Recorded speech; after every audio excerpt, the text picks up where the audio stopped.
सुप्रभातम्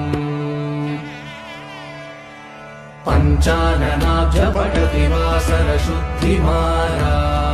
शेषाद्रिशेखर विभो तव सुप्रभातम् ईषत्प्रफुल्लसरसीरुहनारिकेलपूगद्रुमादिषु शेषाद्रिशेखर विभो तव सुप्रभातम् उन्मील्यनेत्रयुगमुत्तमपञ्जरस्ताः पात्रावशिष्टकदलीफलपायसानि भुक्त्वा सलीलमतकेलिसुखाः पठन्ति शेषाद्रिशेखर विभो तव सुप्रभातम्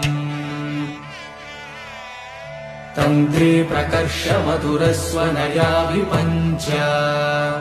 गायत्यनन्तचरितं तव नारदो